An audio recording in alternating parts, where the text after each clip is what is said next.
You're watching Central Illinois News Day.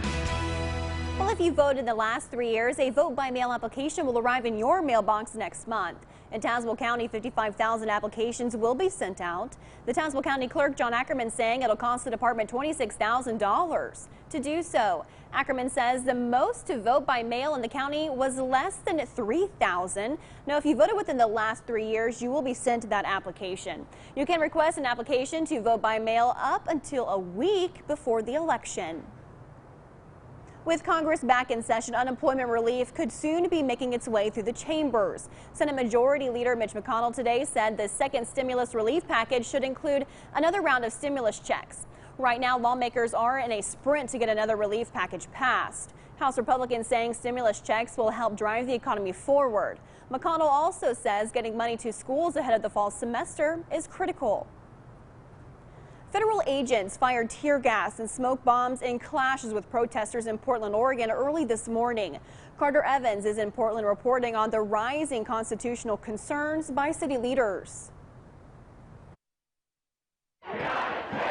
As the crowd rushed toward the courthouse here in Portland, officers responded with tear gas again.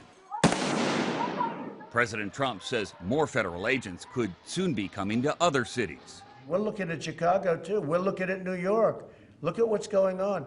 All run by Democrats. A Department of Homeland Security memo obtained by CBS News shows the agency preparing to deploy officers to a number of cities, which could include Kansas City and Albuquerque. But first up is Chicago, where they'll send 175 agents. And I'll be darned if I'm going to let anybody, even if their name is Mr. President, bring those kind of troops to our city. DHS Acting Secretary Ken Cuccinelli is defending the actions of federal officers in Portland. We're accomplishing our mission, which is to protect the federal facilities and the people in them and using them. Sharon Myron, who is also a county commissioner in Oregon, says she was tear-gassed while attending the protest after a shift in the ER. So it didn't deter you? Didn't deter me. It made me, in fact, want to go back. Our city has been turned into a war zone intentionally.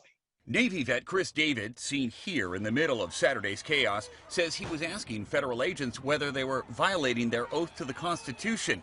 Their response, he says, broke his hand. This community is being intentionally disrupted. And I think we can all see that if we don't get this to stop, it will spread to other cities. You can see some of the graffiti that was left here on the federal courthouse. Across the street in the park, only a handful of protesters remain during daylight hours, but they vow to be back again tonight in force, ready to take on another round of rubber bullets and tear gas. Carter Evans, CBS News, Portland. And the Trump administration's plan to send federal agents to the city of Chicago, sparking large protests downtown Monday night. And early that evening, a group marched amid news of the Trump administration preparing to send those 175 federal agents to the city this week. The protest was initially planned in response to Chicago Fraternal Order of Police President's letter to Donald Trump, essentially extending the invitation to federal agents. Mayor Lori Lightfoot told reporters that she had great concerns about the possibility of the Trump administration deploying federal agents in Chicago, particularly given the track record in the city of Portland, adding, quote, "We don't need federal agents without any insignia taking people off the street and holding them, I think, unlawfully. That's not what we need." And back here at home, a job readiness program is helping Peorians break barriers. Through job partnerships, people can train and learn new skills, helping them find jobs towards success. Now, thanks to jobs partnerships, Rukai Robertson started her new job just last week. She's the first female solar integrator for Straight Up Solar. Robertson says the solar tech program helped launch her career and give her new opportunities. I'm ready to learn more. Every day you learn something new. There's always new gadgets. There's always a new roof. There's always a new experience. Jobs Partnership is continuing to provide training and education during the pandemic. Leaders saying if you're interested, there will be a new round of solar training coming up in a few months. Well, still to come, the potential for severe weather rolling through parts of central Illinois. Chief Meteorologist Chris Yates joins the show and has your full weather forecast coming up.